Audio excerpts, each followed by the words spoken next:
Kalaupun dia lari ke Antartika, aku kirim pasukan khusus untuk nyari mereka dia.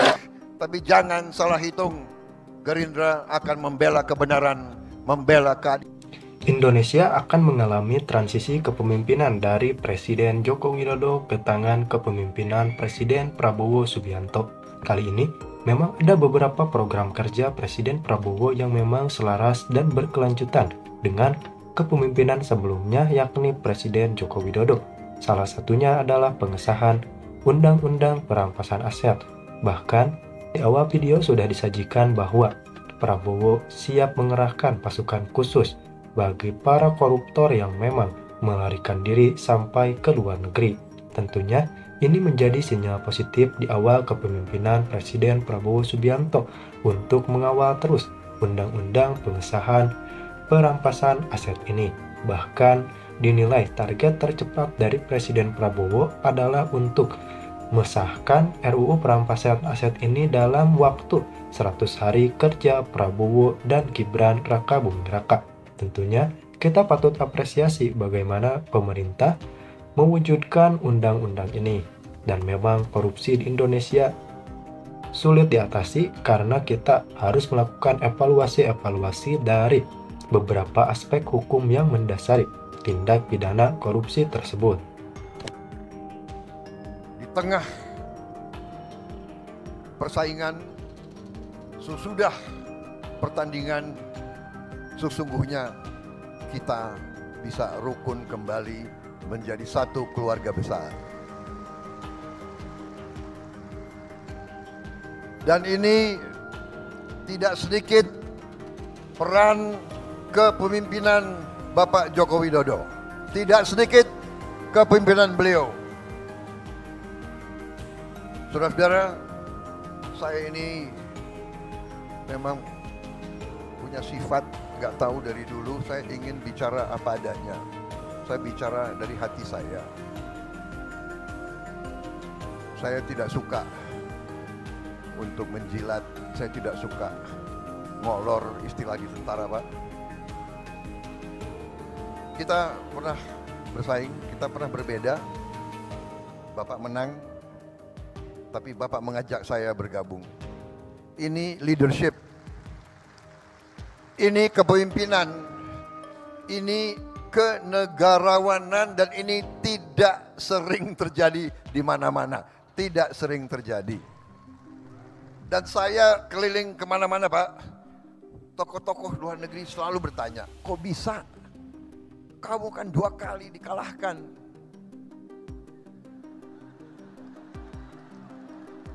Ini Pak, orang Indonesia, kita kalah, mereka ketawa, Pak.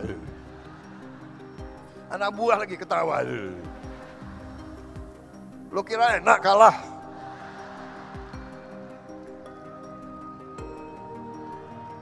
Pak, waktu saya kalah, saya ingat Bapak ke rumah saya. Bapak ke Kartanegara. Di mana di negara lain yang kalah, yang harus ucapan selamat. Ini yang menang datang ke rumah saya begitu.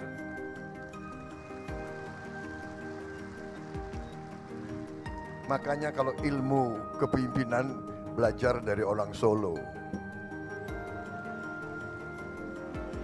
Datang ke rumah, habis itu bawa undangan, mohon hadir pelantikan. Waduh, gitu.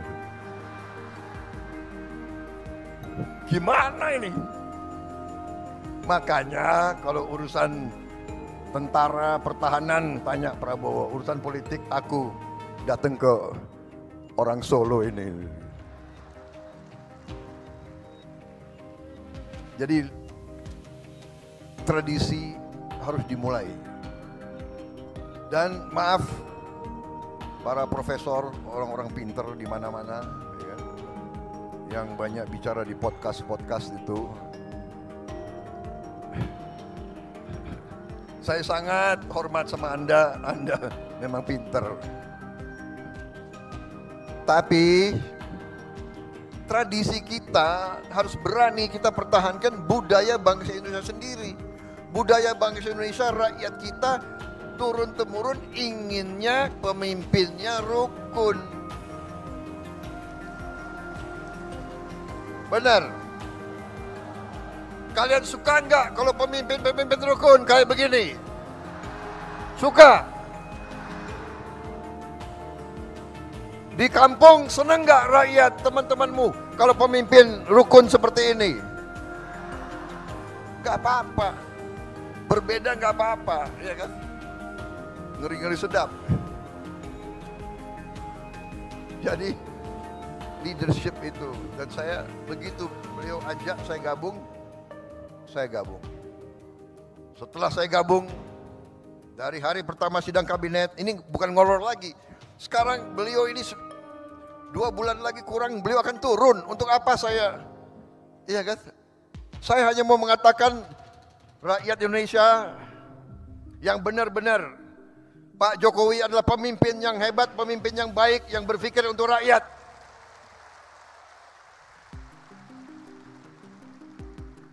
Dari hari pertama saya ikut kabinet, saya lihat pikiran beliau, kerja beliau luar biasa Pak. Saya nggak tahu saya bisa ikuti jejak Bapak Pak.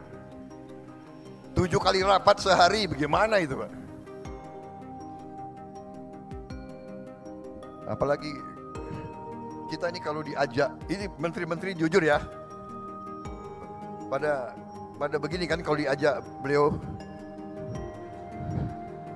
Pak, pada ngeri Pak, diajak Bapak keliling Pak itu. Waduh ini, nggak bisa tidur katanya. Di pesawat itu 5 jam terbang, 5 jam diskusi. Jadi pada itu alasan Pak, kalau Bapak ajak, mereka itu alasan. Bapak Presiden kami jemput di Merauke. Nah, dia mau terbang duluan, nggak berani terbang sama Pak Jokowi. Akal kalian, aku sudah tahu ini. Pak maaf Pak, karena Bapak pilih orang-orang hebat, mungkin sebagian dari mereka di kabinet saya Pak nanti ini. Tapi saya sudah tahu akal kalian. Kalau diajak Pak Jokowi, kami mendahului Pak. Kami akan jemput Bapak. Bukan jemput Bapak, dia takut diajak itu.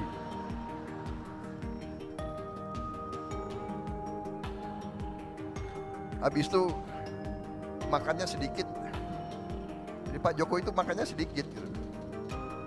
Jadi kalau saya diajak beliau terbang, makanan wah pingin juga ambil, tapi gimana ya? Presiden nggak ngambil, gue nggak ambil juga gitu.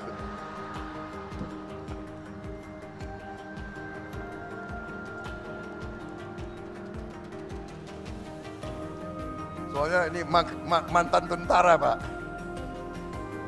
Banyumas campur Indonesia Timur. Orang Indonesia Timur ciri khasnya makannya banyak. Jadi saya boleh Pak ya buka sedikit rahasia-rahasia itu. Ini menteri-menteri Bapak itu alasan akalnya banyak Pak. Jadi saudara-saudara, saya merasa terima kasih.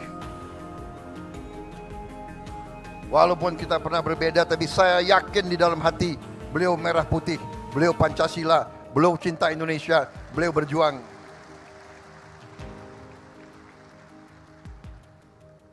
Jadi kalau akhir-akhir ini ada yang apa ya?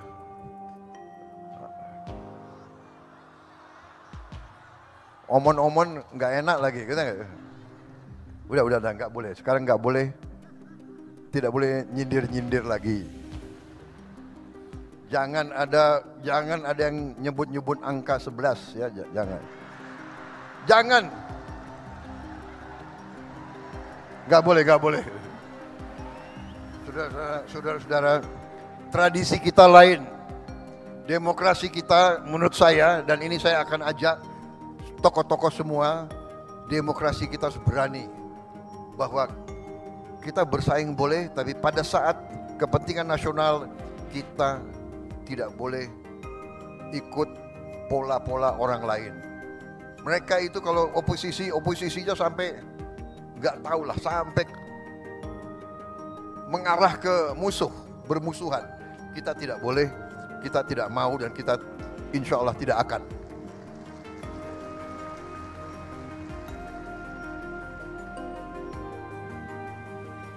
Kita harus berani punya ciri khas demokrasi kita sendiri.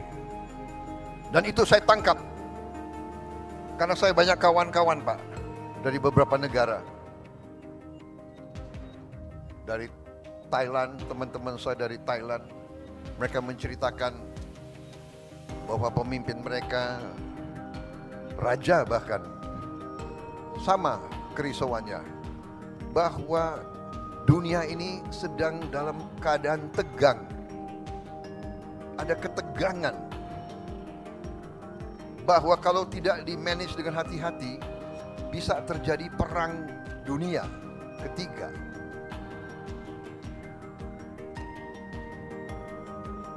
Perang di tempat yang jauh berpengaruh kepada kita semua. Karena itu, di beberapa tempat, para pemimpin menyadari kita harus, pemimpin elit, pemimpin politik, pemimpin ekonomi, pemimpin intelektual, kita harus bersatu. Kita harus bersatu, atasi masa-masa yang penuh ketegangan ini. Untuk rakyat kita, untuk Indonesia bangkit, untuk Indonesia menjadi negara maju. Saudara-saudara, saya kira intinya itu, saya tidak akan lama-lama.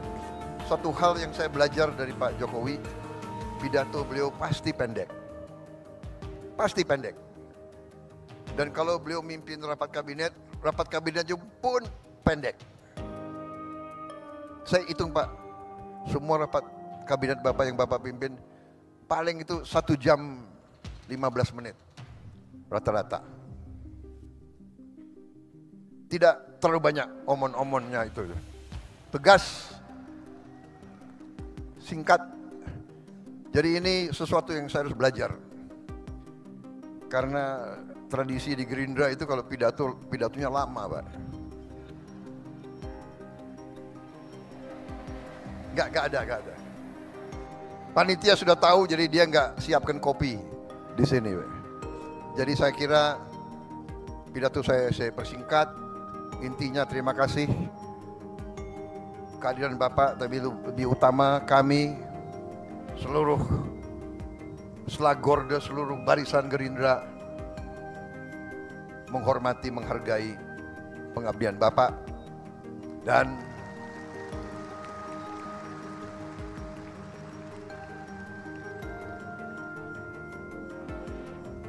kenapa saya bersatu dengan Pak Jokowi? Karena saya percaya beliau hatinya merah putih, jiwanya untuk rakyat Indonesia. Berkali-kali beliau pesan kepada saya, Menhan, Indonesia tidak bisa maju, rakyat tidak bisa sejahtera kalau kita tidak lakukan hilirisasi. Karena itu pikiran beliau adalah bagaimana rakyat sejahtera, bagaimana rakyat maju, bagaimana Indonesia bangkit. Dan karena itu kami akan lanjutkan semua program Bapak.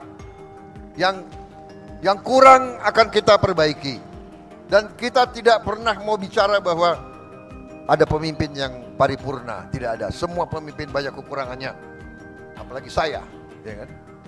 Saya sadar bahwa saya ini banyak kekurangan. Tapi bersama-sama dengan semua kekuatan, insya Allah kita bisa berbuat yang terbaik untuk bangsa Indonesia. Terima kasih pengabdian Bapak sekian tahun.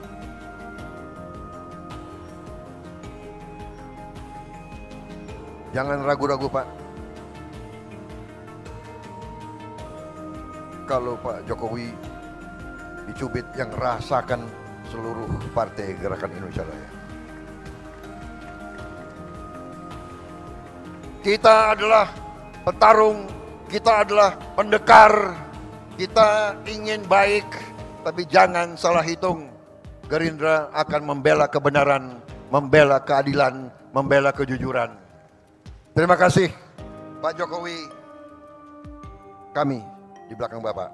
Wassalamualaikum warahmatullahi wabarakatuh.